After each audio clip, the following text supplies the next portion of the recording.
Now, am I waiting for anyone? Oh. Oh. Next one we make do. Ah, okay. Actually, this slide is mainly to say that in one simple statement,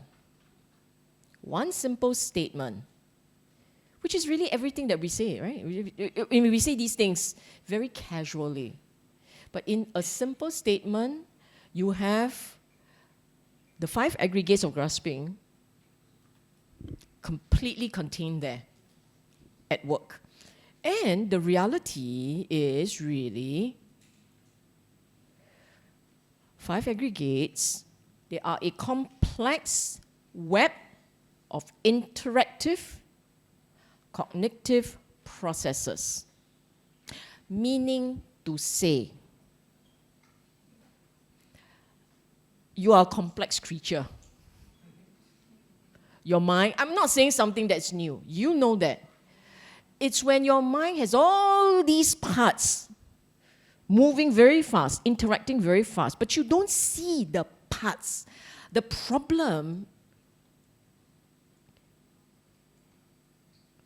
problem is you see a whole.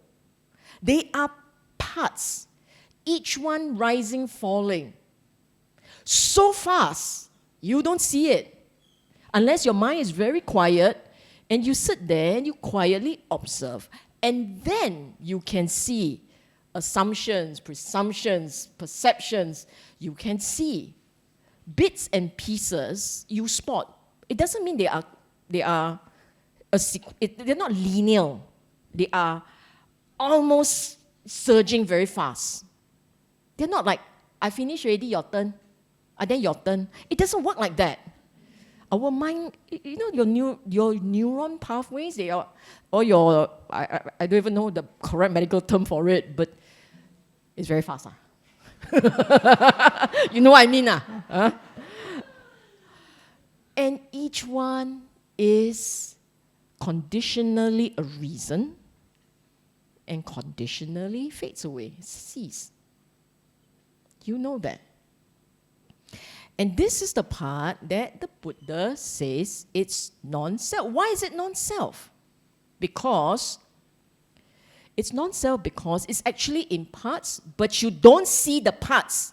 You see them as a whole.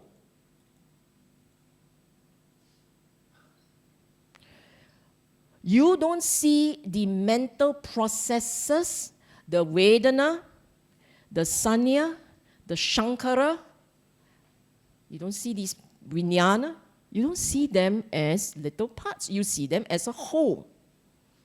When you perceive it as a whole, basically see yourself as standing aside, looking at it, you see a whole picture, it must be real. This is how your mind works. Our mind takes shortcut, sums things up. Let me ask you, in Vedana, feeling, you know, we are not always content. Is the self there? We are always planning. There is always planning going on. Is the self there? There's no self. It comes and it went. But you perceive the self because you have the whole sentence as a whole. When you have plans, you are caught up in plans. When you are able to stand aside and see plan as sanya, or shankara, or vijnana, or vedana, when you are able to say that's pain, that's labeling, that's recognition, that's assumptions. When you are able to see it like this, you will then realize that every one of a moment is only one moment. It comes and it goes. What arises fades. What arises ceases. But the mind remembers. So the mind puts it all together and have a picture. And in the picture, it's me. It's the I. And for a long time, we are so used to seeing as a whole, not recognizing, not even accepting it as parts. Now, you sit here, you hear it, and you go, yeah, I know it's parts. It's rising, falling, yeah. But I still believe there is an I. Yes? Yes? Yes or no? Yes. Why? You agree it's parts, right? This is not the part that's difficult to understand. You agree it's every one of them is parts. Vedana is parts. Vedana arises, fade. 1 minute you're happy, next minute you're sad. 1 minute you're angry, next minute you're not. And in all this Vedana, the human mind likes to give a meaning, a story to the Vedana. In the story, if you attended my previous talk, it's the stories. The stories also rise and fall. The stories also come up and fades. But you remember the stories. You keep the story. The stories then become part of your perception, your sanya. The stories that you create. So what is constructed becomes sanya. Construction going on, construction is fed by sanya. Constructed already, it goes back to sanya. Sankhara is construction, sanya is perception. So and you are all driven by feelings. Feeling for pleasure, pushing away pain, pushing away displeasure. All shades of not pleasant push away. The choices are always pleasure. All shades of pleasure and joy and pleasant. All the shades you want. The other shades you don't want. And all these, one don't want, becomes the motivation. And sanya remembers, sanya chooses. Shankara construct. Can you see how all these things are going on and on and on and on and on and on? And in any of these, where's the soul? Where's the utter? So imagine how weird we all are. We have to prove something which is not there that it's not there. This is what I'm doing. It is not there. But we all believe it is there. And I have to prove it is not there when it's really not there. You tell me where the soul is. Does it reside in the Vedana? Or does it reside in the Sanya? Or does it reside in the Shankara? Or the Vijnana? All of the above. But how did all of the above come about? They all rise and fall. Is it in the rising part or in the falling part that is the soul? I have an explanation why you have that problem. But right now, the Buddha says, the regular mind takes what is non-self for the self. What is non-self are the parts. But the regular mind sees the parts as a whole. And it remembers that whole. And in that whole that it remembers, it's all part of your sanya. It's part of your sanya that you remember. And that becomes you. Okay?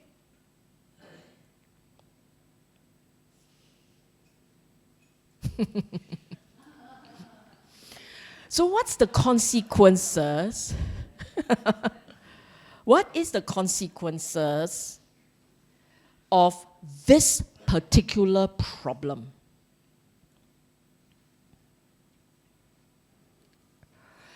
The biggest problem is every time we perceive us to be real, then there is something for you to protect. There is interest for you to defend. There are benefits for you to chase after.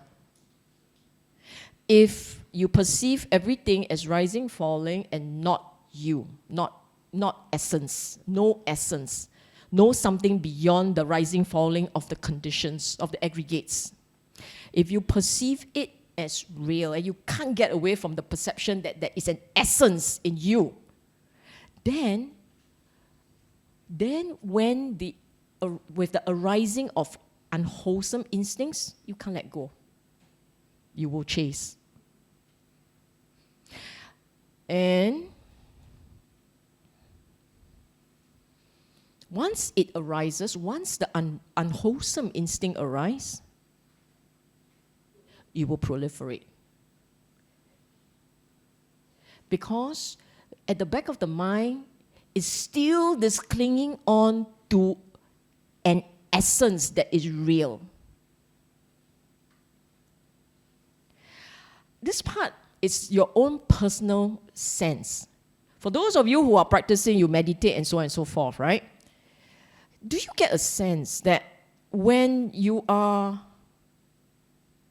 akusala, when your instincts, when your experience is akusala, you know akusala, right? When your instincts are akusala, when your experience is akusala, the I feels very big. Do you feel that? But when you're kusala, the I feels very dispersed. Do you feel that? When you're feeling generous and you're feeling giving, you're feeling compassionate, you're feeling metta, all these are very kusala. When you feel these, the I doesn't feel right. This doesn't feel there.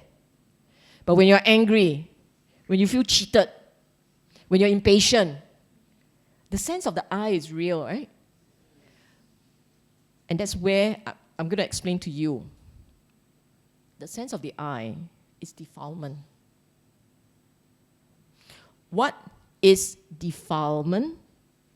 Mental defilement is the I. Your I will feel the biggest when you are most defiled. So if that's the case, how real is it? How real is this? And the only way you can try and overcome a habit of holding it to be real, the only way is to keep reminding yourself, this is mind-made, which I will go into in a while. Since I'm here, I'll just talk about it. Now, as long as in your mind you hold on to the 5 aggregates of grasping as has an essence, real, with an essence, there is something intrinsic there that is permanent and non-changing. As long as the mind holds on like this, tanha will not cease. Craving will not cease.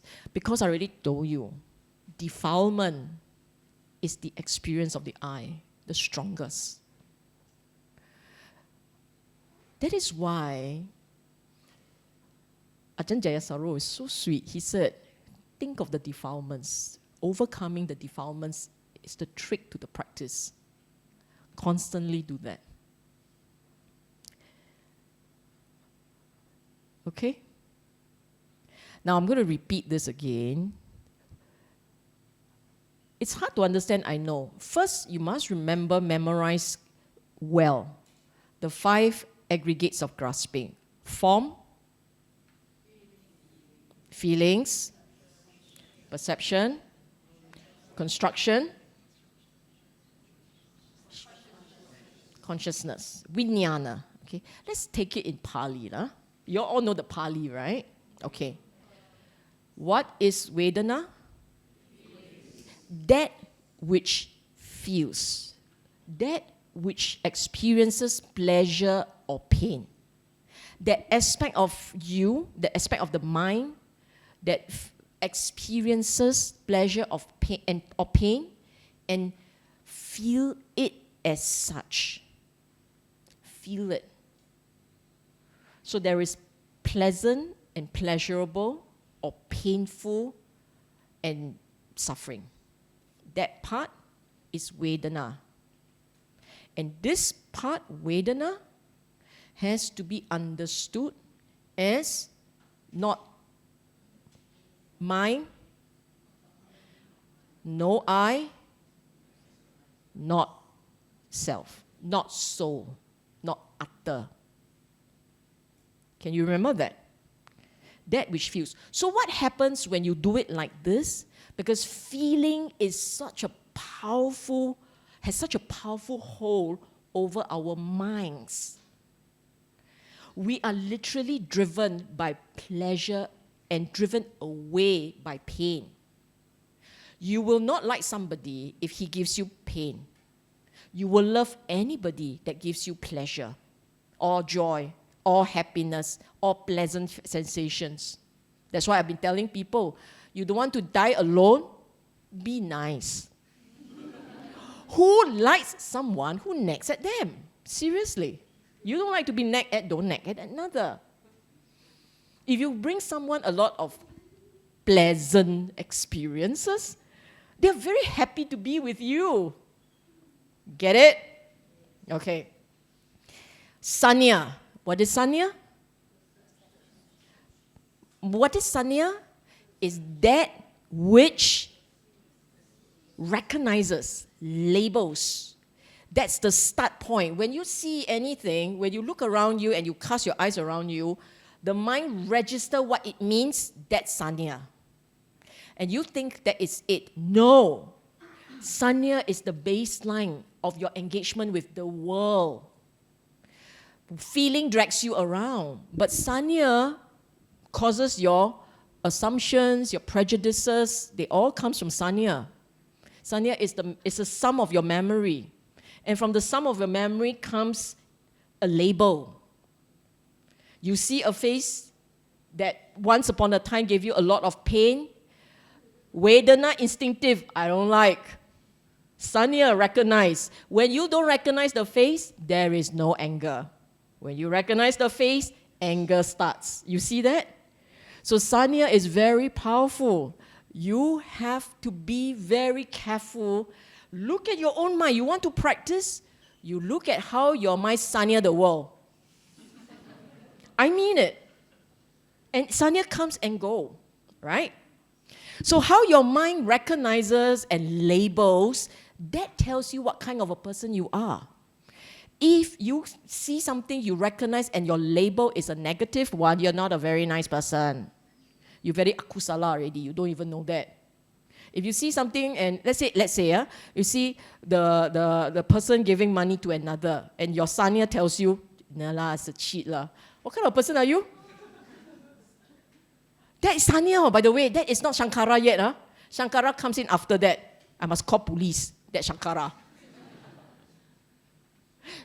In a society like ours, we see police, we like police, right? Police good. In our society. In another society where police is not so good, and police is not so nice, they see the police, they run. You see what I'm saying? Sanya. So the Singaporean will go somewhere and go, police good. And then all your friends say, no, that way. Sanya is conditional. You see that? And sanya changes. And what are we trying to do? In our practice, we change sanya. You change sanya. You change sanya to become a wholesome sanya. If your sanya if your instinct is everything negative, you teach your mind to speak positive so that the sanya is a nicer version. It helps you. You're a happier person. Sanya is where you have to switch. The fact that it can switch and it can change, and as you grow older, your sanya keeps changing. Which part is you? Which part is real? Your perspective when you are a child and your perspective now, that's sanya, right? Which one is real? Which one is you? So why are you real? You see what I'm saying? So we know feelings change very fast. We know sanya change a bit slower. It's very hard to change a person's mind, right? But it still changes. And Shankara, you know, changes all the time. But Shankara, construction, is very much dependent on sanya. If you're not a practitioner, Shankara sanya talk the same language. If you're a practitioner, that's when your Shankara sanya should start to talk differently. Your instinct say not nice on this person. Your Shankara say cannot say like that, cannot say like that, cannot say like that. No, I'm serious. Why do you think the Buddha keeps telling you to say and to change perspective? How many of you attended last night's talk? What did Yan Yan tell you about Sanya? Remember what she said about Sanya? Anicca, non-self, asubha. She told you all those things, right? Your baseline is a certain version. You don't change that baseline. How to practice? Your version won't change. You have to change the version, the lens you see the world. That's Sanya. What we are doing tonight, today, this afternoon, is helping you realize what is the version, the lens that you carry. And we are changing that Sanya. And you need construction to help change. Because construction is very conscious. You can be mindlessly constructing, but you cannot be dead. You cannot be unconscious to construct. You have to be conscious. So the construction part is where you can nail it, jam it, and construct along the Dhamma way. That is what you call a practitioner, constructing along the Dhamma way. Get it? So now you know how important the aggregates are. Now, if you do it correctly according to the Dhamma, the training method, your vijnana, which is just a platform of consciousness, your vijnana should be peaceful, should be joyous and balanced. Of course, vijnana is not the one that is vedana lah. It's not. But it's aware. It's there. It's present. Vijnana does not exist without the others. No Sanya, no Shankara, no Vedana, no Vijnana. Okay?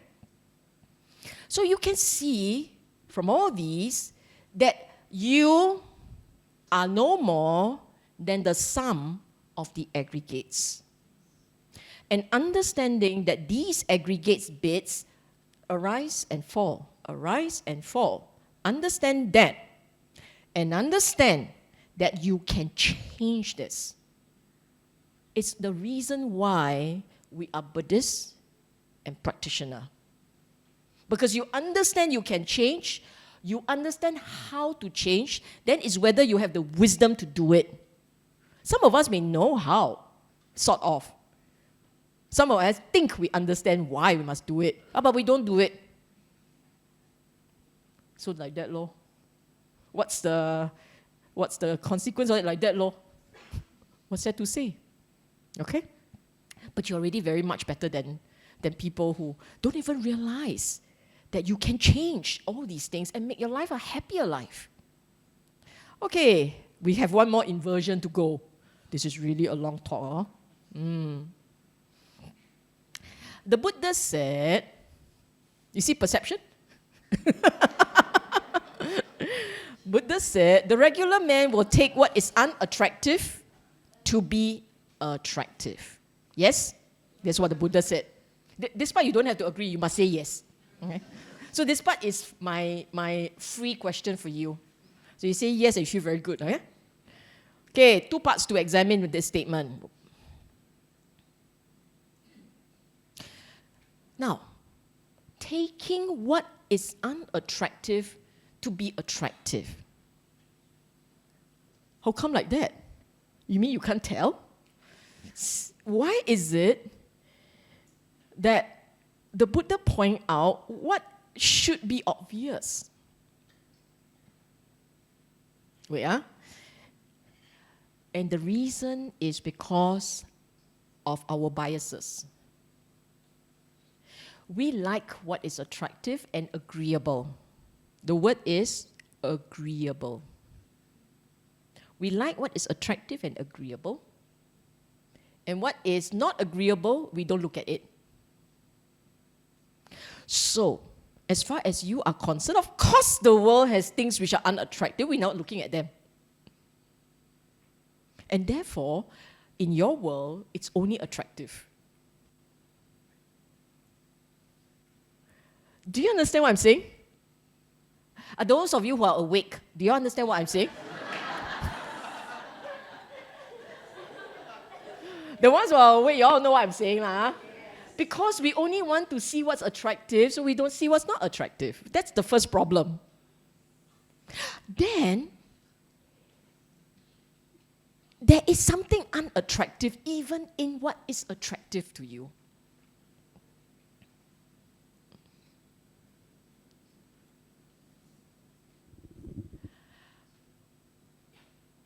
A sight that is beautiful will fade. A sound that is lovely will fade. But our mind doesn't want to think of fade. It only thinks of attractive. So we actually don't see fading. We don't see it. And we don't see it, not because it's not there, not because we're stupid, not because we're blind, but because we don't want to see and we don't see. And so when you ask, attractive or not, yes. And this part, which is very cute, specifically on the body. If you go into the pores, the skin not so nice. It is just like that. You know, woman's hair so long, huh? So long. You know what goes into the hair? You won't smell it. When you start to examine something down to the core, it is not as attractive as your mind persuades itself to be. Okay? So, not that I have anything against long hair. Huh? It's okay. Do not mistake. Huh? And therefore, there is no letting up on craving. Because you see only attractive. We want to see only attractive. Where God let go of craving. Therefore, in one of the training methods, I'm telling you, in one of the training methods the Buddha taught the monk is, don't focus on the pleasure. Don't think. Don't shankara the pleasure. Shankara the dukkha. In other words, think. You see, okay, example, okay? Very hard to think about what people enjoy. Food. We all enjoy food, right? Now, think of your favorite food and straight away you remember taste. Taste. Now you don't remember taste, remember output of taste. Get it?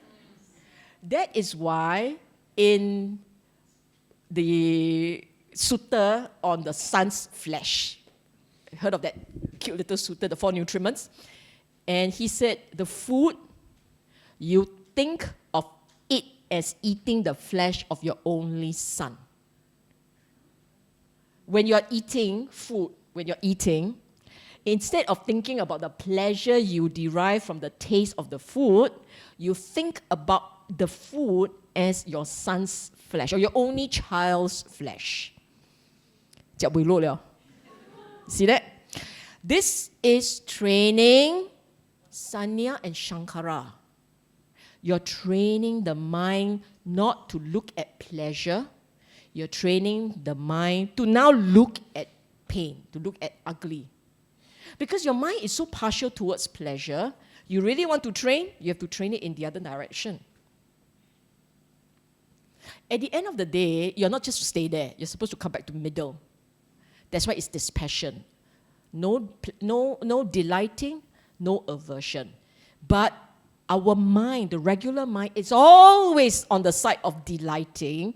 So you must push it over to the other side to 给它死一下。对不对？ Either die ugly first. Die. See already? Oh, very jialat. Then come back to the middle. Okay?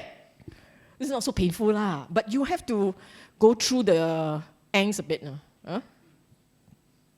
Okay, now I explain what it means. Sanya vipallasa, chitta and ditti vipallasa. 对啊， Sanya. You see, I told you, Sanya is that baseline in there. Meaning static, it's not static, it's dynamic, but that one changes the slowest. Or actually mine changes even slower.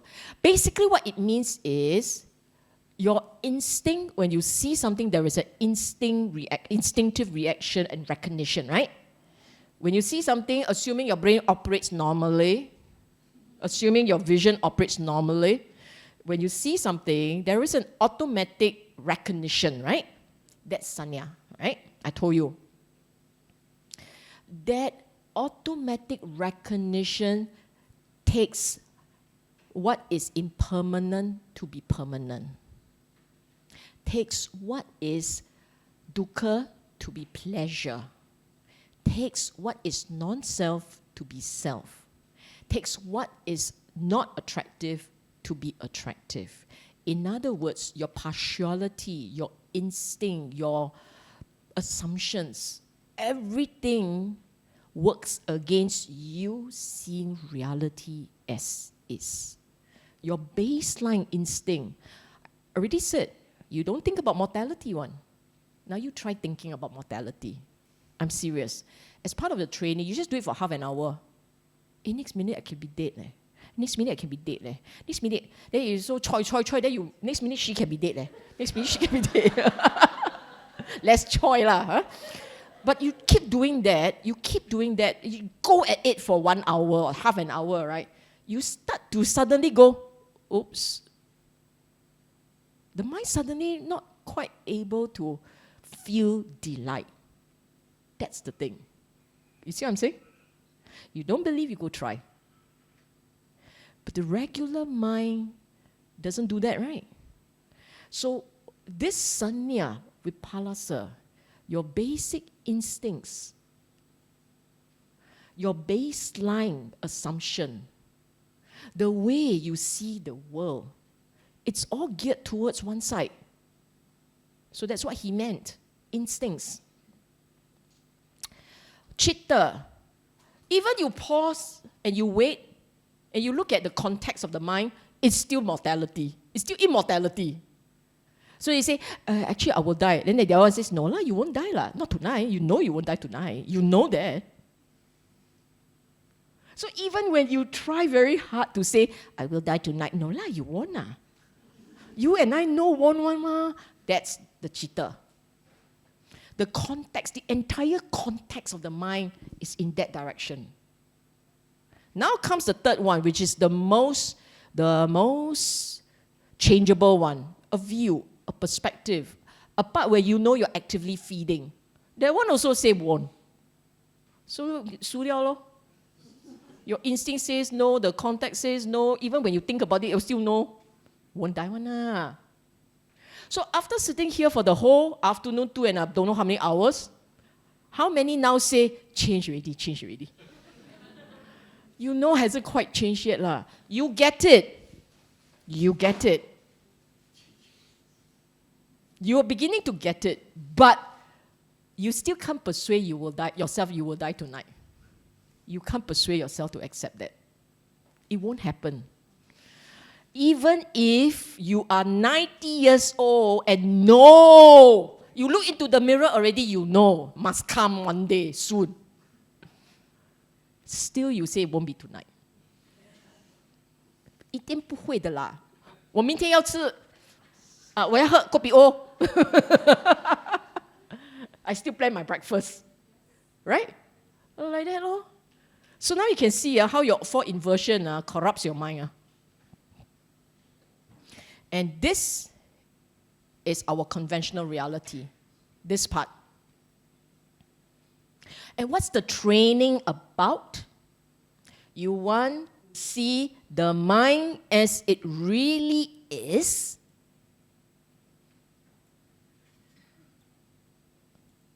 Oh, so many animation. Next time, one shot, okay? Like that. Must be like that. Okay? We always talk about seeing the mind as is, right? Yatha Buddha Jnana Dasana. Actually, it's seeing things as they are. It's actually what it means. Change your lens completely. Okay? Now, what do you do? Implication for the practice.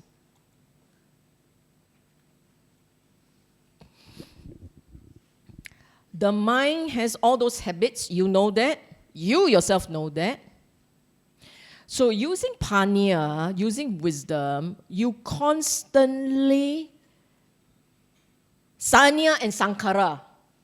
Using sanya and sankara to reflect. Sanya is changing the instinctive perception. Sankara, you talk your way into it. So when the Buddha talked about reflection on death, reflection on unattractiveness of the body, decomposition, on anicca, and so on and so forth, all these methods are to break habits. Break sanya, citta, vipallasa, sanya vipallasa, chitta vipallasa, ditti vipallasa. Using ditti to change. Because that one you keep changing. Once you talk to yourself constantly for long enough, you do that for enough days, insight will change. The rewiring will happen. And then imagine, you can only imagine. Imagine when your daily lens is, actually you don't know when you're going to live, how long you're going to live. Death is real. It will happen. I can enjoy, but okay, how? It's not going to be a lot of pleasure derived from sense-based enjoyment. It's okay lah. It's rising and falling sensations. There's no real essence anyway. That's how your mind will change. You will then see the world, you will live life different. Why? Because we are always clinging. Our mind is, as long as you perceive it by the four inversion way, as long as the mind is like this, clinging will not fade. The only way clinging will start to loosen its hold over you is when your mind really perceives the lens is impermanence, it will end, nothing is, there is no essence, it's not real. It comes and go, it comes and go, it comes and go. And then it will start to change. Your clinging starts to become easier to let go of. Okay?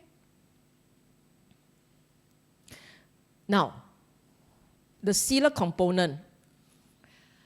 Remember what I said earlier about how defilements makes the sense of the I very real and very strong and very gripping? We practice virya. We build virya. Virya means your baseline, your regular baseline is a wholesome one. Brahma Vihara is your baseline. I tell you something very cute about us, as if you don't know, but you don't know. We only try not to be nasty. Akusala, no good, right? Then what's your baseline? Neutral. The regular person's baseline, as long as I'm not akusala, I'm kusala. Buddha say like that, meh? Buddha say Brahma Vihara, which means to say, imagine your baseline is a joyous baseline, meaning when you're not doing anything and there's no one bothering you, everyone will bother you, and no one bothering you, you are naturally metta, happy. Don't see people then happy. When you're alone, you're happy with yourself. Metta. Hey, is a person normal? Yes. Brahma Vihara means that. To live, the word Brahma Vihara, right, means living divinely, divine living, divine. So it's your dwelling, the regular life. You sit there, do nothing, you smile at the world. People will say, xiao. That is why there was this very cute Arahant who goes around going so joyous, that people complain.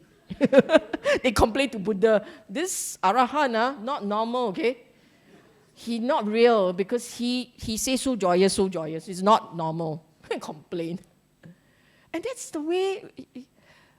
And in this training, if your mind goes into the Brahma Vihara, right? You just think about it. When it is in a state of Brahma Vihara, the I is not there. It's missing. It actually feels, you feel very at one with the world. Yes? Not enough, do some more.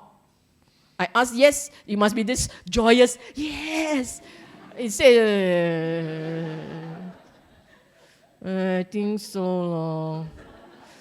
What to do? So, sila is not a good to have. A practitioner, a sila is a de facto mental state. It should be your de facto mental state. People look at you, you should look like the gullible tourist lah. As you walk the street, right, anybody who wants to swan will come and swan you one. Why? Because you're so peaceful and so happy. And I'm serious, you look very cheerful. Then what do? May you be well and happy, don't be greedy lah. Don't buy anything, it's okay. You must be peaceful enough for no one to perceive you as a threat, but to perceive you as a kind and gentle and nice person. That's all. Instead of perceiving you as someone who, this one cannot. I think he hide a dagger in there somewhere. If the world perceive you to be aggressive, right?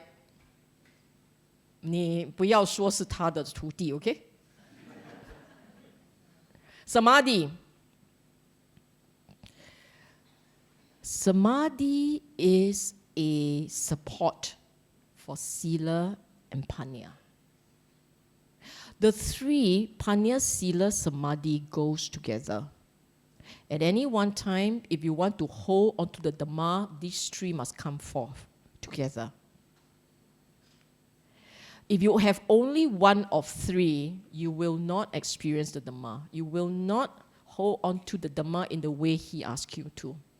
You don't get it. Even 2 out of 3 is not good enough. Don't wait until next life, then do third one. It should be 3 out of 3. Okay? And even in samadhi, it's when the mind is quiet, the mind goes back to reflecting. This is an impermanent existence. Do you know that? The mind is quiet and it's mindful. It should go back to the reflection. This is an impermanent existence. And every experience, as I sit here, is conditionally a reason. And if I am wholesome to the world, the wholesomeness will create the condition for happiness here and now. That's how it works. And as it experiences the happiness of the here and now, this is when I must give back to others. Because I have benefited from the Dhamma, I will give it back. Do my part, share the Dhamma. You understand? The three must come together. You do not meditate for yourself, and you are not practicing for yourself. You are practicing to keep the understanding of what is righteousness and what gives real happiness. You taste it, then you can help another taste it. Okay? Now, I give you this cute little, if there's a way of hiding the bottom, you'll be perfect. Because then, son. Now,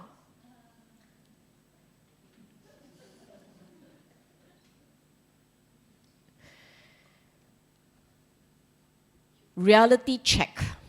Knowledge of reality as it is liberating.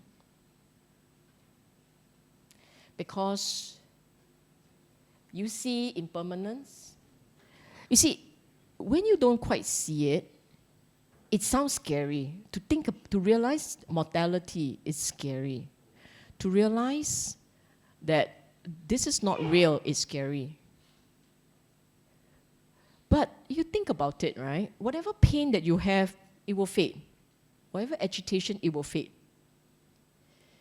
Whatever holding on to the perception that you are real and that there is this essence means you've got to keep working very hard to make sure that the world and you agree that you're this good.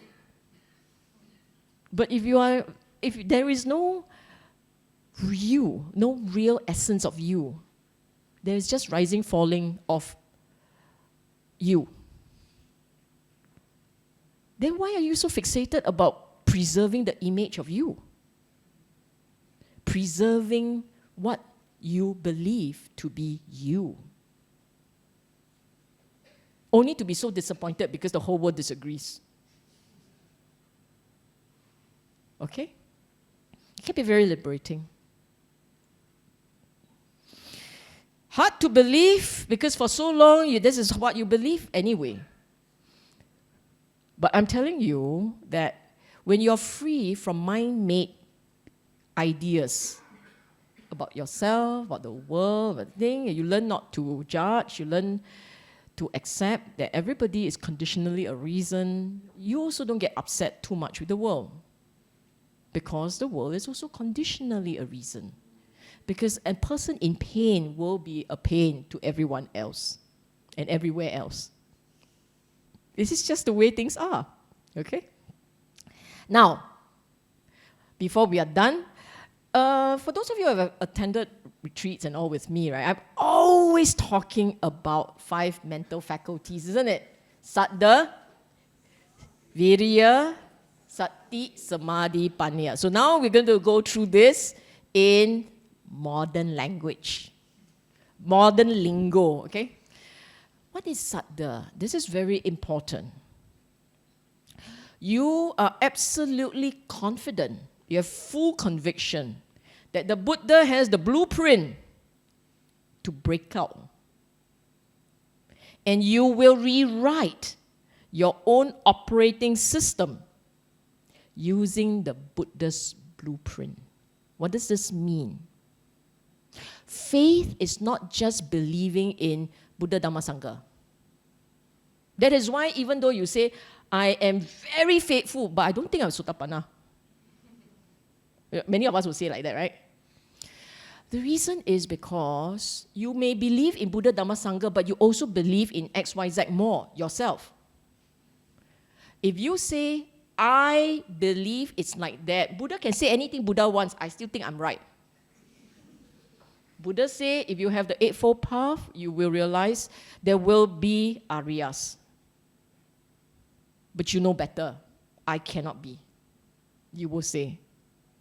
In other words, what you believe, what you think is right, you must be prepared to put it aside if what is right disagrees with the Buddha.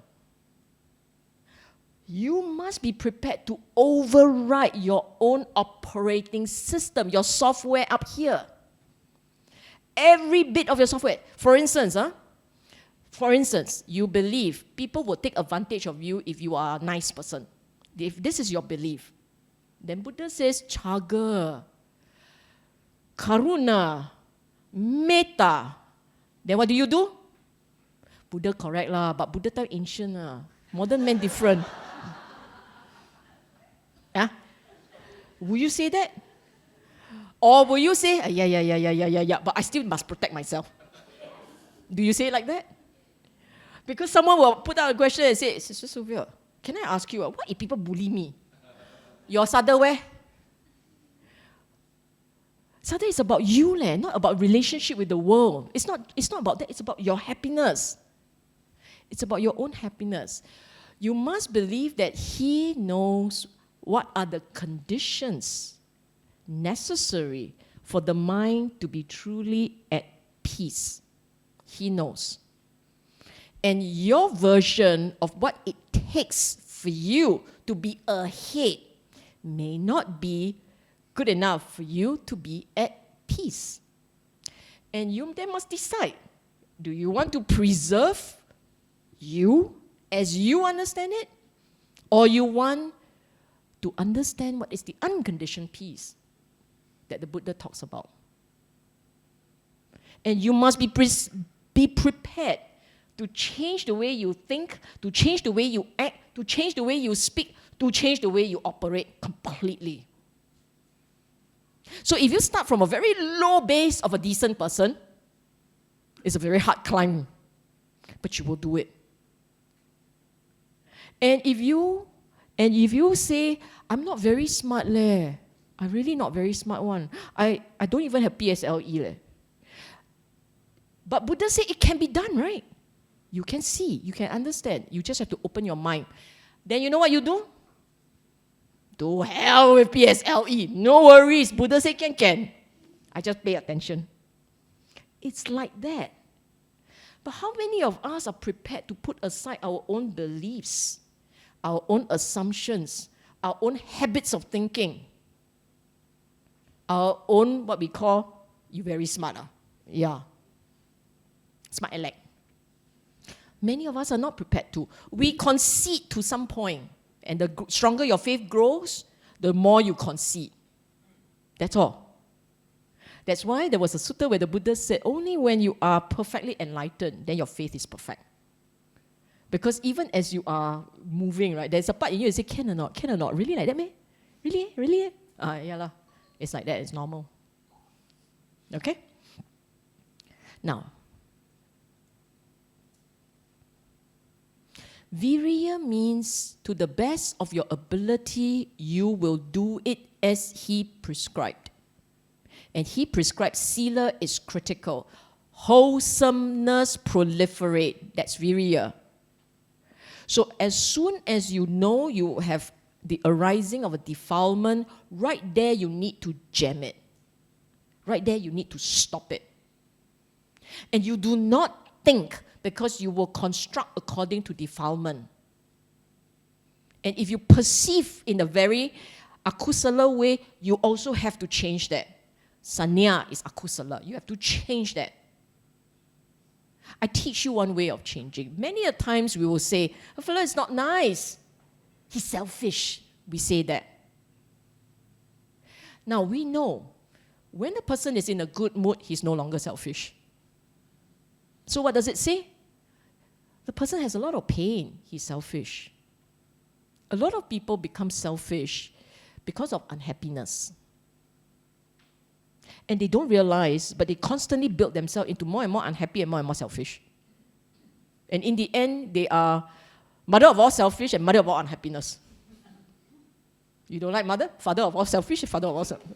It's like that. Now, knowing that, what do? You understand and you don't judge. Because if you're in the same degree of pain, you maybe not so bad, but you may not be able to help being selfish. It's just like that. Understanding the blueprint of the Dhamma means you are prepared to take his word over yours, and you are prepared that for yourself. Virya is about yourself, not about you changing the world. It's about yourself trying to change your habits. If you have a hot temper, you have to change it into cool. From 100 degrees at the drop of a hat to bring it as low as possible, like maybe 32 degrees Fahrenheit. Like that, okay? You will do it to the best of your ability. Sila. Must be consistent with the Dhamma. Sati. This is what it means. Sati is not just being present in the present moment. Sati is when you are in the present moment, mindful of the Dhamma. Okay? That is samasati.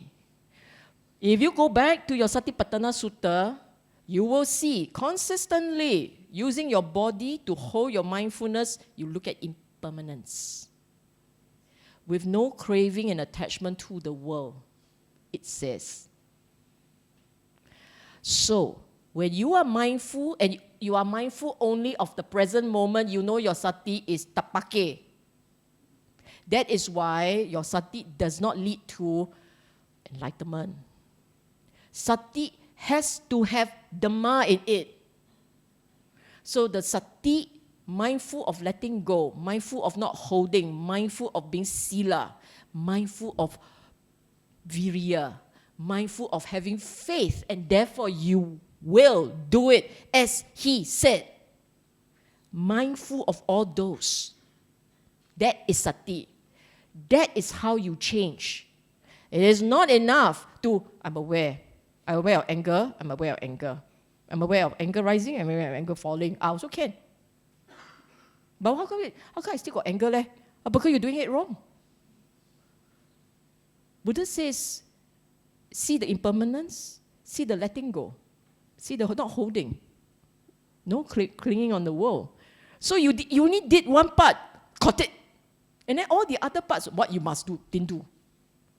That's why it doesn't work. So I remind you, you make sure you know the Dhamma, you understand the Dhamma, and in the way you deal with daily life, you are consistent with the Dhamma. On track. Okay? Samadhi.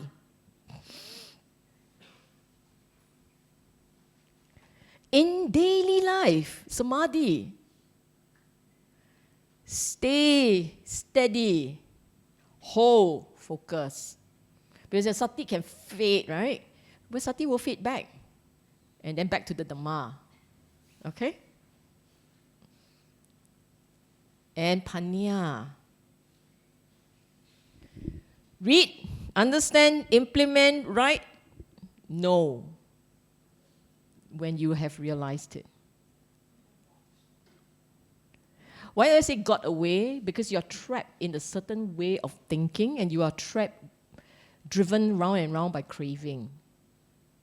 If craving ceases, dukkha ceases. So you got away. Liberation. Okay? Now, quick Q&A. There's no saving. Yeah. Q&A, any question? Anyone?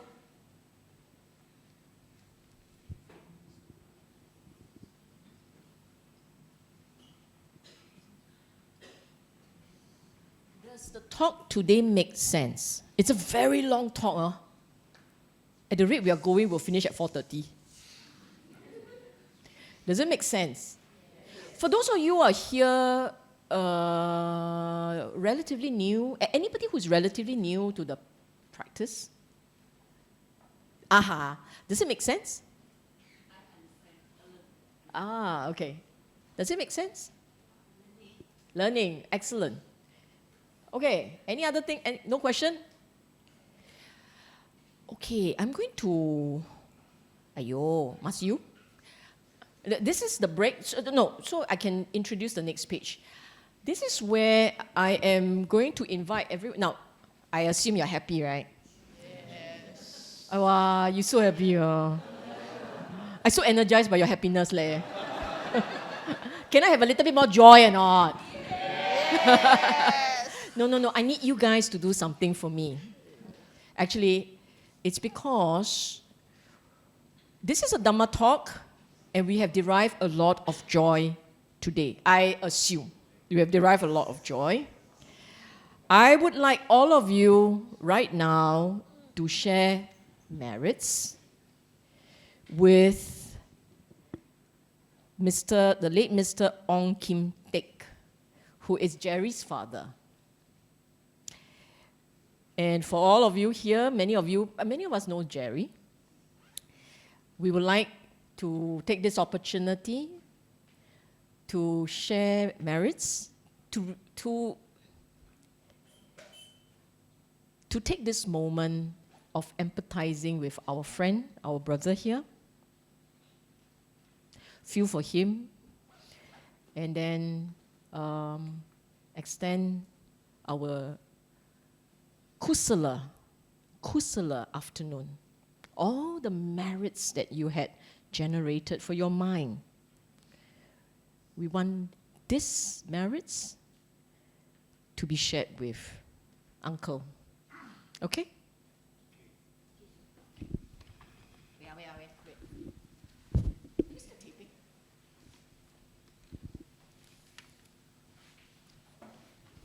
Do we have the text? No text. Idame niatina hutu, okay? May the merits conclude this afternoon be shared with all beings who are present, and especially with Mr. Ong Kim Teck. May he be well and happy wherever he is, wherever he has been reborn. May we all be well and happy. Idam me nyatinam hotu sukhita hontu nyatayo. Idam me nyatinam hotu sukhita hontu nyatayo. Idam me nyatinam hotu sukhita hontu nyatayo. Sadhu, sadhu, sadhu.